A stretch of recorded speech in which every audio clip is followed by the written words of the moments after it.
I bet you read it in German. Well, I did, actually. Anyway, the book was a huge scandal in 1870. Well, yeah, it's like basically S&M porn. It's not S&M porn. I mean, well, it's like porn-ish. I mean, you don't think it's porn? Or like porn-ish? From medieval times, 18, like whatever. Venus in Fur is a great love story, okay? It's a serious novel. It's a central text of world literature. Yeah, well, I thought from the play it had to be porn. But anyway, you don't have to tell me about sadomasochism. I'm in the theater. The word masochism comes from Leopold von Sacher-Masoch because of this book. Masochism, Masoch. I should have seen that. Wow, so like, S&M was like named after this guy. That's so cool. I don't think that's what Sacher-Masoch had in mind. Well, okay, sure. I mean, he thought he wrote a serious novel. Everybody else thought it was porn. Okay, so like, where are we? Where are we? We are like at a remote inn somewhere in Carpathia on the eastern edge of the Austro-Hungarian Empire. Austro-Hungarian Empire. Remind me. Well, it's complicated. Place is beautiful though, right? It's a health spa for the rich. It's fantastic. Okay. At Lights Up, Kashemsky is drinking his morning coffee and reading his paper, and knock, knock, knock, Vonda enters. And that's symbolic, right? Like he's reading, you know what I mean? Well, you know, some people do read, even today, pages made of actual paper. Ouch. You got me. Oh, is it Severin or Severin? Severin. Severin? And this is Kaminsky as what? Like, throw me some, like, adjectives here. He's one of the shiftless rich of his day. Well-traveled, cultivated, literate, intelligent. All in his head, you know. If you will. If you will. I love it. Oh my god, when's the last time I even heard that? Okay, so he's like distant gay, right? Kind of like you? Don't you want to know about her? I think I know about her, but sure, if you want. Well, I'd say Vonda is a typical young woman of her time, in spite of her professed principles. In spite of? Her professed principles. She's outwardly fairly proper, probably quite poised, also cultivated. Well, I mean, that's pretty clear from the pages, but, I mean, what else? Do you have any, like, insights about her? Anything? I don't know. I mean, never mind. I'll work. Oh, so I guess this is a so-called divan going on. Oh. What's this? Maple. Valley symbol. The remains of a heating system from when this building was a sweatshop. Oh, wait a minute. Wait a minute. What? Fur. She's wearing fur when she comes in, isn't she? Oh, fair school. She is.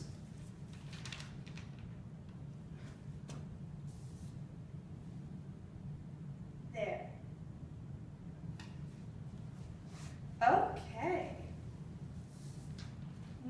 Fur. Soft fur.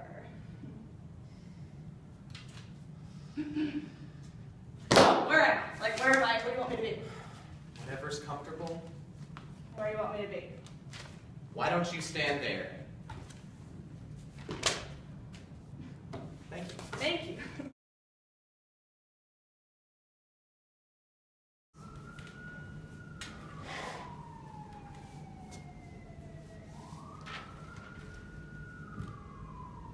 Within that year, since you so rashly gave me the choice of husband or slave,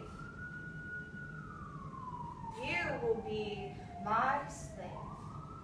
Men being what men are, I'll draw up a contract defining the terms. Okay, so like, she's like already ready when she gets there, right? Like before she even got there. Was she? Will you stop that? You wrote it. You tell me. I don't know if she was ready, as you say, and I'm not being coy. Oh, I guess you wanted it to be ambivalent. Ambiguous? Ambiguous. Or is she just so horny that she doesn't care how she gets off? Horny? I hadn't thought of it that way. Or is she cutting him a tougher deal? Be my slavey for a year and then you get to fuck me? You were trying to be ambivalent. Ambiguous. Ambiguous. Look, from my perspective, from Kashipsky's perspective, you may be my last chance, maybe my only chance. I am? At what? At life. At a life that feels normal to somebody like Kashimsky. Well, yeah, but basically she's got this beat me whip me kink and he wants to see if she's up for it. He's auditioning her. She's auditioning him, too. He's a commodity, right? She's a commodity. He's an oddity. She's a commodity. Like all women from 1870, whatever. What? Who are you, Frau Vonda Jordan? I'm a pagan. I'm a Greek. No, really. You're coming on to me again. Where in the world did you come from? What's your program bio? I'm an army brat. I came from nowhere. Where? What city? What state? Since you so rashly gave me the choice of husband or slave, you will be my slave. Men being what men are, I'll draw up a contract defining the terms. Do you consent? To anything you demand. Here's my hand on it. Oh, the shake hands. There's a Greek who's coming to town. A Greek? A Greek, a real Greek. He rides a snow-white stallion and wears high black leather boots and usually has a pair of Negro servants in tow. I want you to find out everything you can about where he comes from, everything about him. I'm going to let this handsome animal pay court to me. But, Vonda. What's this? Insurrection already? Forgive me.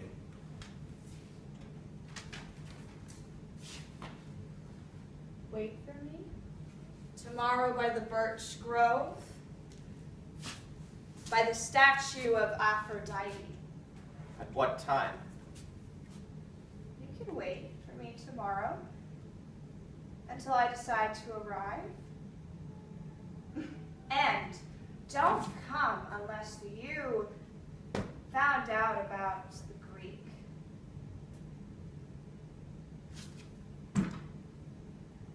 Kiss my foot. He kneels and kisses her foot. Oh, I love this moment. Just bang, kiss my foot. Oh, God. Now, you may put my fur on me.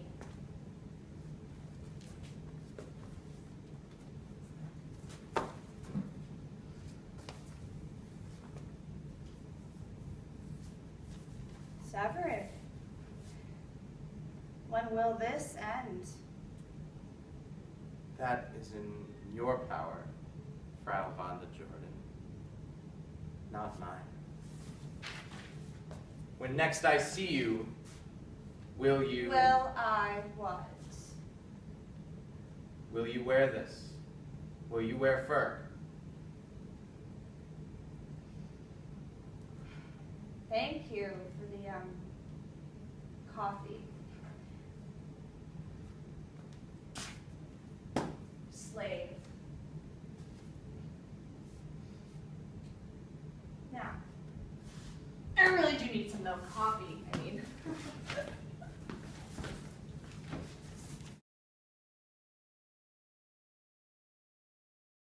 3.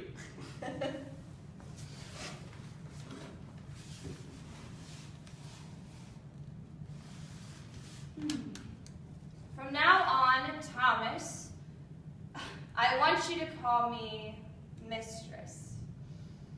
It's more degrading. Yes. mistress. Would you like to put my shoes on? Yes, mistress. I mean, on me. Yes, mistress. You may. Maybe tomorrow I'll tie you to that post in the yard and prick you with 1,000 golden hairpins. Or harness you to a plow and drive you with a whip. Would you like that? Yes, mistress. You're doing very, very well, Thomas. I might take you on as my slave permanently. Will there be anything else, mistress? Yes. One more thing. Call Stacy. Tell her you won't be coming home tonight. I can't do that.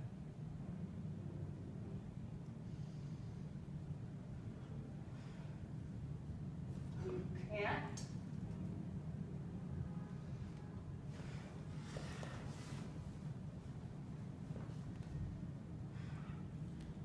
And you can't tell her why either. No excuses. Stacy, it's me. I won't be coming home tonight. I won't be coming home tonight. I can't. No excuses. I can't tell you why. Say goodbye. Goodbye. Now hang up and throw your phone away.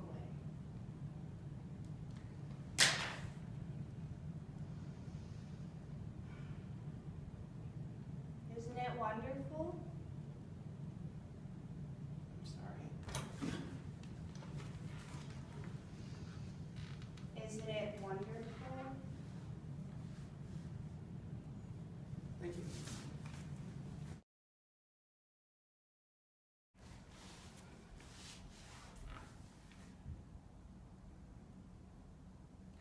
I bet she's a breadwinner, too.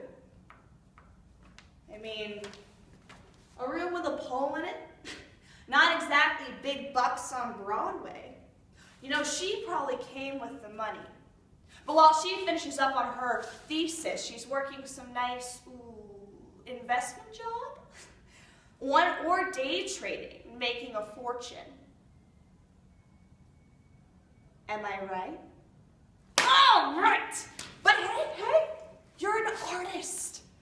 She loves that about you. And she just knows that you're going to be a great big success someday. Plus, she appreciates you for your sensitivity. Maybe you're the first guy she ever met with any.